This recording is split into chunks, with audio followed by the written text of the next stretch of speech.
পাইলাম ডিমের খোসাটা মা ফাতেমা।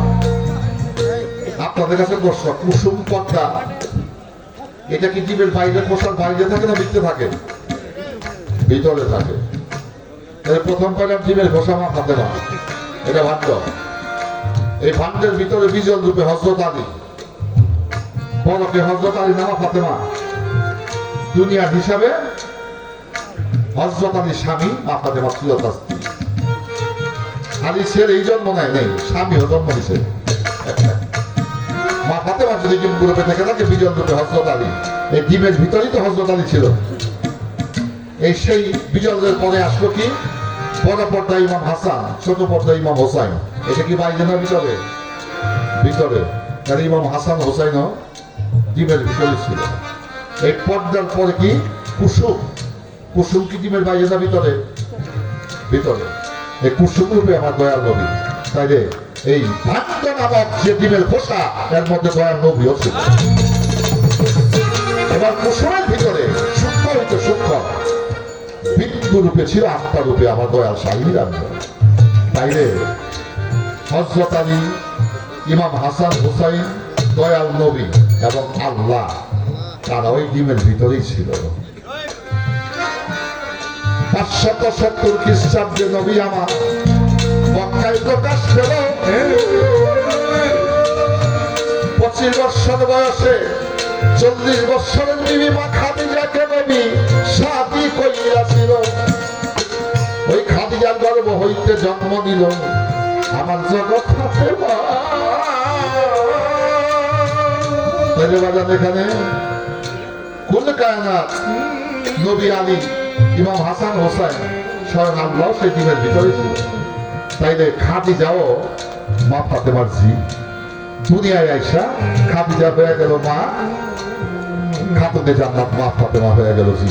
কিন্তু এই জি নামক ডিম্বুর ভিতরেই সমস্ত কুল কায়নাত লুকায়িত। জিয়ের পেটে মায়ের জন্ম দিলাম তোমায় কইয়া।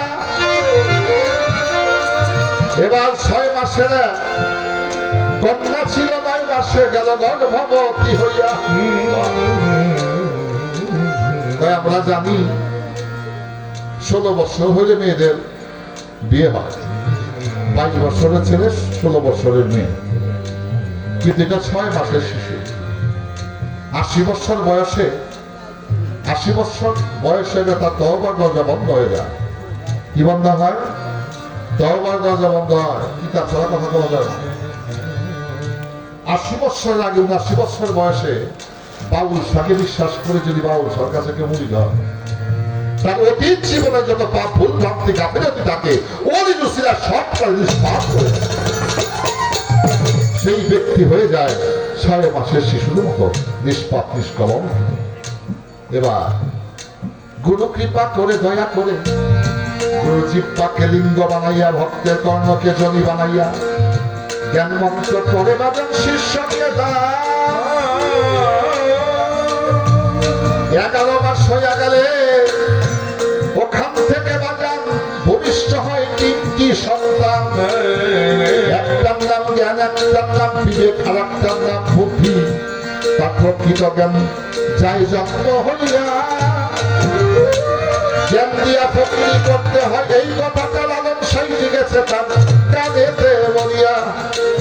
এবার ঘর আছে তার দুয়ার নাই, লোক আছে তার বাক্য নাই, কে বা তাহার আহার যোগায়, কে জ্বালায় সন্ধ্যাবাতি। জানা থাকতে বলে আমার দয়াল গুরুজি। ঘর আছে দুয়ার নাই, লোক আছে বাক্য নাই। এই ঘরটা কোথায়? পিতা মাতায় মেলামেশা করে, পিতার বীর্য মাতৃগর্ভে যাইব চলিয়া। মাতৃগর্ভটা হইল সন্তানের ঘর, ওই ঘরের দুয়ার নাই, আমি দিলাম সবাই কইয়া। মার পেটে যখন সন্তান থাকে এই পেটটা হয় ঘর, ঘরটা আছে কিন্তু দুয়ারটা নাই, উঠান নাই। এবার ঘর আছে দুয়ার নাই, কোথায়? মাতৃগর্ভ। লোক আছে বাক্য নয়। গর্ভে যে সন্তান থাকে সেই সন্তান পৃথিবীতে না আসা পর্যন্ত কথা সে